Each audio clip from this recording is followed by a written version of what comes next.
everybody, what's good? Part 3. I actually started filming just after I was done filming part 2. So I did something. So about 2 years ago, which was the last time this car was running, I actually bought a battery, brand new. I thought it was dead, so I found the slip. They said it had a 2-year guarantee. So I went to the shop. They actually tested the battery. The battery said, just charge me. So they did. But they couldn't charge it for a long time because I needed it back just before they closed. So I had a plan.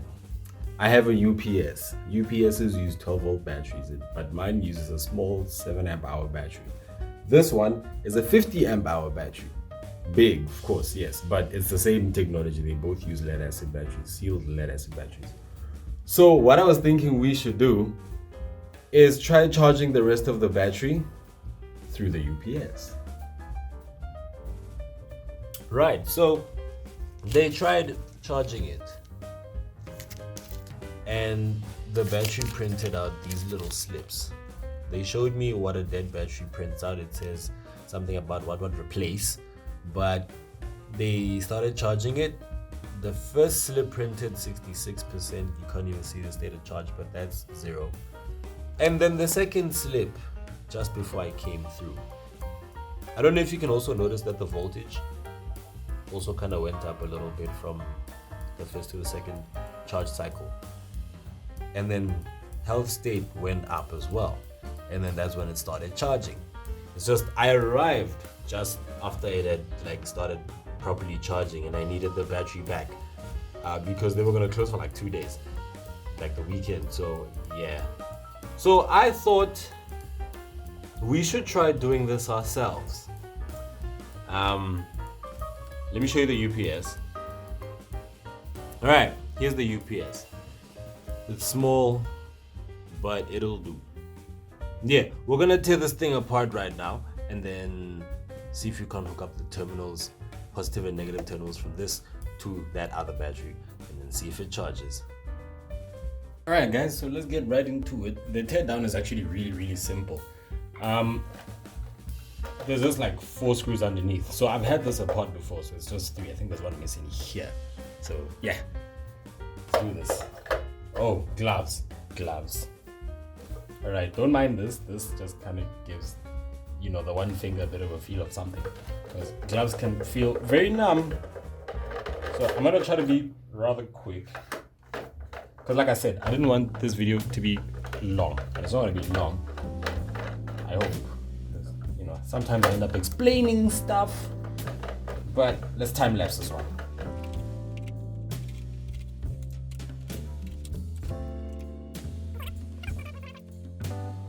Alright guys, so I'm back with a plan. You've got some 8 gauge wire, this and that. I'm just immediately gonna rip that in the middle.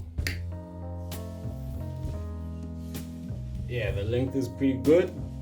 And then I didn't want to vandalize these. I didn't want to cut them up and stuff. So I like to store old parts from old electronics. So this is from an old heater actually. So it's a fuse link. But anyway, I want these so they can plug to here. And they will attach to these ends. How about that, right? So yeah, we're gonna do that now. We're gonna remove these.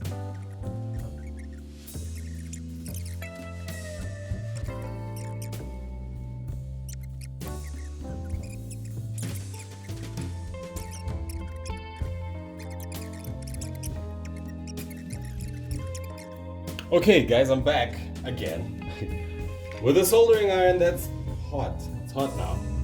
So we're just gonna do this quick.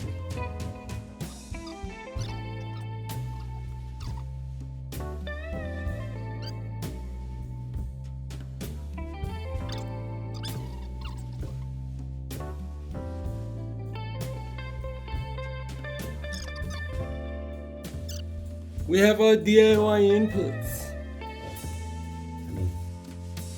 They're strong though, I'll say that. They are strong.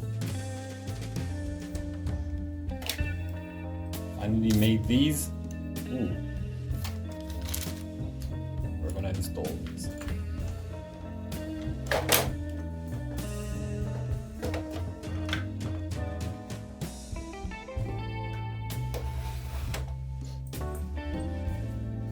these basically connect to negative and positive terminal. Then see, positive will go to the positive terminal on the battery, the negative will go to the negative terminal on the battery, right? That's how it's supposed to work. Guys, so just a final look before I plug it into the wall. Positive terminal, as you can see, positive tape. I'll get some electrical tape, like just now later, but that was just for safety reasons. Negative terminal and negative. And like I showed you guys, I'm gonna turn it on again.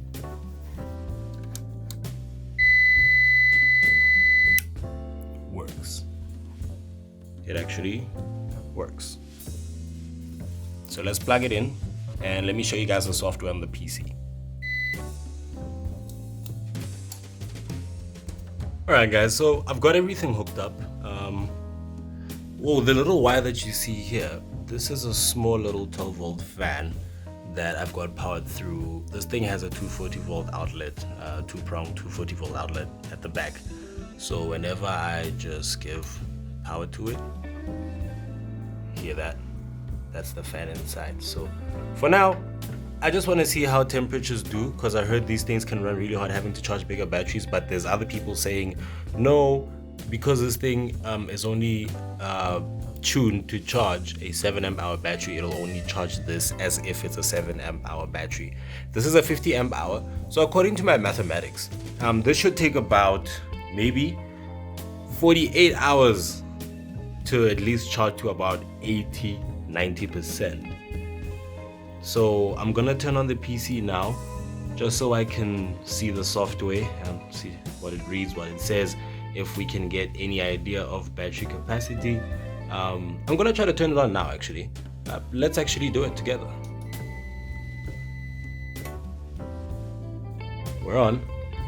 The screen has power.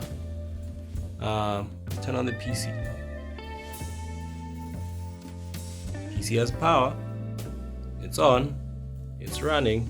If I cut power to this, it'll use the battery, whatever is left of this. What's in the battery right now, state of charge is, yeah, this is the latest one. Yeah, when I got the battery from the spare shop, they said it was 7%. So that 7% is what could keep this on while I was testing. Right, so the PC is on now. Let's see if it boots. Let me see if I can get the software running. I'll catch up with you guys in about a second. Alright, coming to you live from the computer screen. I'm gonna click the view power software. Okay. Waiting for stats. This is correct. This is correct. Look at that, guys.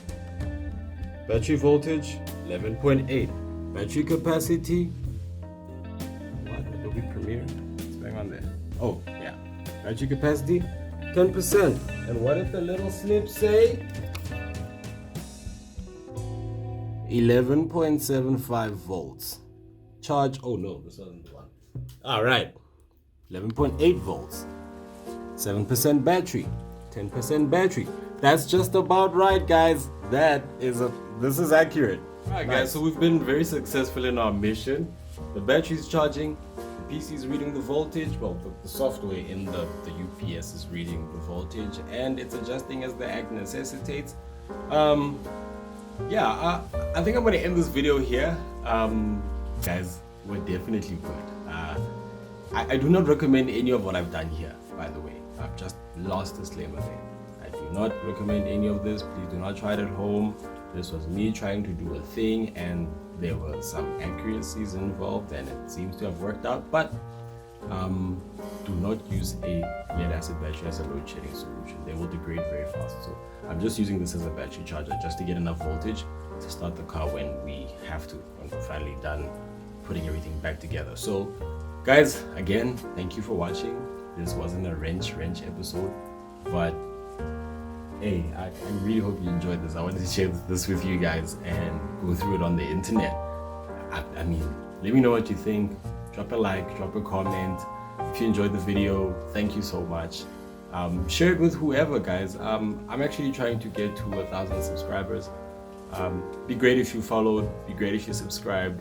I am on the other socials. I'm on Twitter, Instagram, Facebook, even TikTok, man. But guys, thank you so much for watching. Yeah, let's see how this goes. Cheers. Bye. Hey guys, so it's about 5:12 in the morning. We've been charging since yesterday around 3 p.m. Oh god, yikes. But yeah, I wanted us to check the battery capacity real quick and the voltage. Check that out, guys. 47, 12.5 volts. That is an improvement. That battery is halfway full. We're gonna leave it to finish. Guys, Nova post editing. I'm actually editing right now. So I've left the battery charging, right? Since the time that we left it charging, right? Well, you guys need to see this. Have a look. Check, man. It's full. 13.4 volts. 100%. We're good. And just to show you, like, look, it's still connected. Still connected. Guys, I do think, yeah, temporary solution. Though what I did though, I think I explained though. This wire powers a 12 volt fan. The fan is inside the UPS.